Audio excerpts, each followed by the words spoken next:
The Big Five in Philadelphia used to be a big thing. These were the 5 colleges in Pennsylvania, in Philly, that would play each other in football and basketball and track, and everybody kept track of who the Big Five champ was. Well, a lot of those schools have gone their separate ways. Like, for example, at Temple, that's where all the social justice warriors go. That is a home, that is a birthplace, that is a hot spot of critical race theory that says black people are relentless victims of relentless white racism all the time, everywhere. That explains everything. Temple is known for being a very inexpensive place to go to college. The area in and around Temple University is, of course, a place where we find some of the darkest and most dangerous neighborhoods of Philadelphia, where kids from Temple and their parents and their visitors and the faculty, they are targets of this black on white violence, though many deny it. Even though they deny it, they proudly will pull out their pepper spray. They proudly remind you of how they have 3 or 4 locks on the door, and they proudly say, well, yeah, I heard about this, that, but I never thought it would happen to us. That's what makes Temple so dangerous, because of the enormous amount of denial among the people who go to that school. The other end of the scale, we have Villanova. That's where all the rich kids go. They still get their doses of social justice warrior stuff in the classroom. But outside the classroom, when they're going to their bars or their dormitories, worrying about black criminality on the students, on the largely white student population, is not that much of a thing. It just doesn't happen, not until recently, as we see in this case. A Villanova University student is recovering this afternoon after being stabbed outside a bar over the weekend. Police say 3 suspects were involved, and today they are closer to tracking down those suspects. Action News reporter Jeanette Reyes has details on how social media played a role in this investigation. Radnor Township Police say they have been able to identify 2 of the 3 suspects involved in the stabbing of a Villanova student that happened over the weekend. After using the media as a tool to help identify the 3 suspects, right now Radnor Police have developed 2 what we would call very solid leads. We are confirming those leads now. Yesterday, police released these surveillance camera videos of the 3 suspects in hopes that someone would recognize at least one of the men, particularly the suspect with this bright designer jacket. It paid off. Several people called with tips on the attackers. The stabbing happened Saturday at 2 a.m. The unidentified victim had just left Kelly's Bar, a popular spot among Villanova students.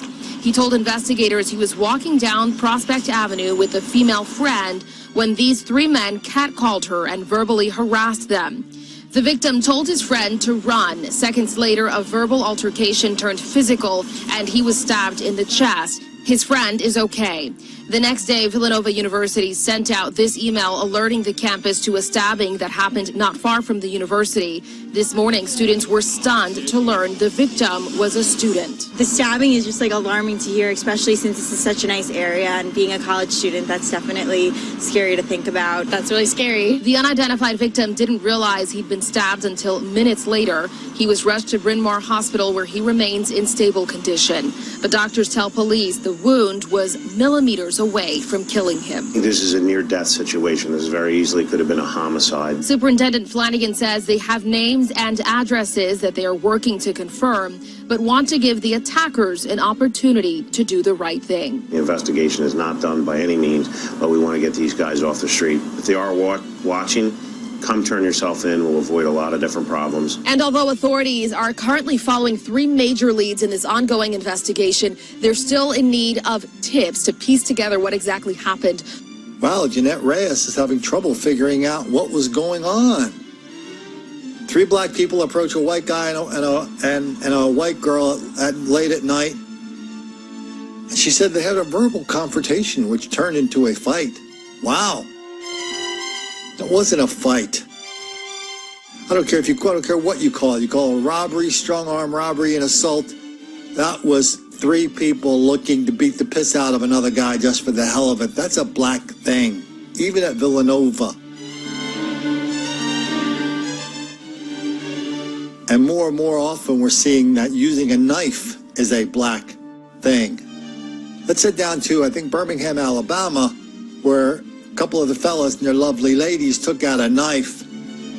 They gave a white girl at a Dollar General department store, they gave her a sob story about how they needed a ride here, there, everywhere.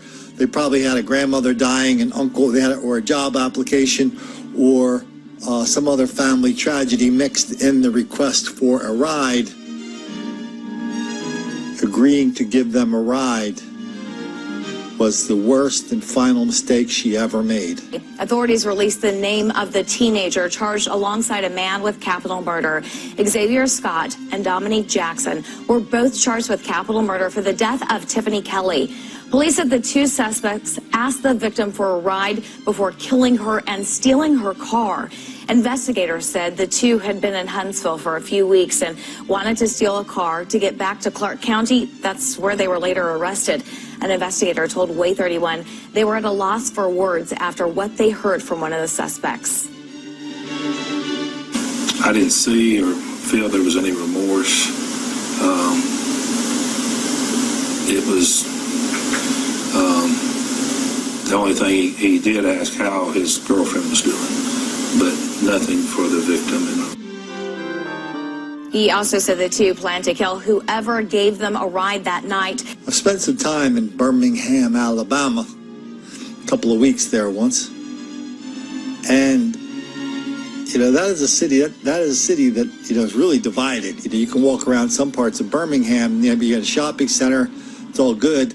But if you take a road from the shopping center, if you drive down to the old stadium where the Crimson Tide used to play in Birmingham, their home games, you go through some very, very, very nasty business where white people are not welcome. That's Birmingham. That's mainline Philadelphia. Two different places, two different worlds away. But the same thing is happening in both places. The only explanation I can come up with that might satisfy these reporters is that somehow these folks did something to make those black kids angry.